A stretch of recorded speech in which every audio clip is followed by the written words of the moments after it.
ಬೆಂಗಳೂರಿನ first circle ವತಿಯಿಂದ ಜನವರಿ 19, 20 ಮತ್ತು 21ರಂದು 3 ದಿನಗಳ ಕಾಲ ಬೆಂಗಳೂರಿನ ಅರಮನೆ ಮೈದಾನದಲ್ಲಿರುವ ಗಾಯತ್ರಿ ವಿಹಾರದಲ್ಲಿ ಉದ್ಯಮಿ ಒಕ್ಕಲಿಗ ಎಕ್ಸ್ಪೋ ಹಮ್ಮಿಕೊಳ್ಳಲಾಗಿದೆ.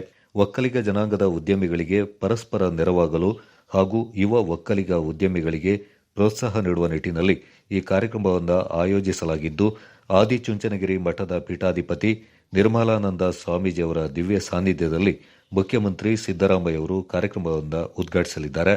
ಕಾರ್ಯಕ್ರಮದಲ್ಲಿ ಮಾಜಿ ಪ್ರಧಾನಿ ಎಚ್.ಡಿ. ದೇವೇಗೌಡ, ಮಾಜಿ ಮುಖ್ಯಮಂತ್ರಿ ಎಸ್.ಎಂ. ಕೃಷ್ಣ, ಉಪಮುಖ್ಯಮಂತ್ರಿ ಡಿ.ಕೆ. ಶಿವಕುಮಾರ್ ಸೇರಿದಂತೆ ಮತ್ತಿತರ ಗಣ್ಯರು ಪಾಲ್ಗೊಳ್ಳಲಿದ್ದಾರೆ.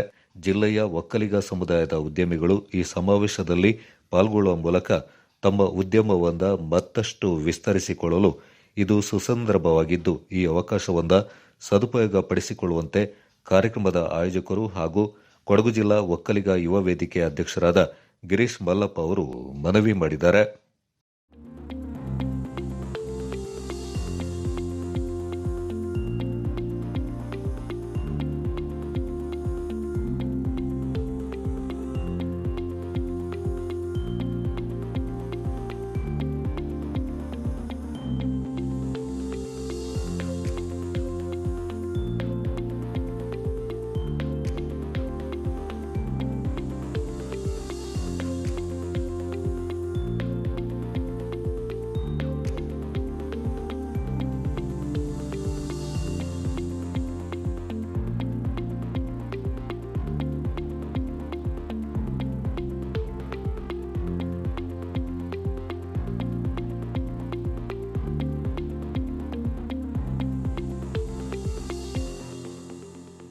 ಉದ್ಯಮಿ ಒಕ್ಕಲಿಗ ಇದು ನಮ್ಮ ಫಸ್ಟ್ ಸರ್ಕಲ್ ಇಂದ ಆಯೋಜನೆ ಮಾಡ್ತಾ ಇದ್ದೀವಿ. ನಾವು ಸತತ 1.25 ವರ್ಷದಿಂದ ಎಲ್ಲ ಉದ್ಯಮಿನ ಒಂದು ಕಡೆ ಸೇರಿಸಿ ಏನಾರ ಒಂದು ಎಲ್ಲರಿಗೂ ಅನುಕೂಲ ಆಗೋಂಥ ಸೇಲ್ಸ್ ಆಗಲಿ, ಪ್ರಮೋಷನ್ ಆಗಲಿ, ಸೋರ್ಸಿಂಗ್ ಆಗಲಿ ಎಲ್ಲದಕ್ಕೂ ಅನುಕೂಲ ಮಾಡಬೇಕು. ಮತ್ತು ಯಂಗ್ಸ್ಟರ್ಸ್ಗೆ ಕಾನ್ಫಿಡೆಂಟ್ ಬಿಲ್ಡಪ್ ಮಾಡಬೇಕು. ನಾನು ಯಾವ್ದಾರ ಒಂದು ಉದ್ಯಮ ಮಾಡಬೇಕಂತಂದರೆ ಇವತ್ತು ಭಯ ಇರುತ್ತೆ, ನಾನು ಏನು ರಿಸ್ಕ್ ತೊಗೊಬೇಕು, ನಾನು ಮಾಡಬೇಕಾ, ಬಿಸ್ನೆಸ್ ಮಾಡೋದು ಬೇಡವಾ ಅಂತ.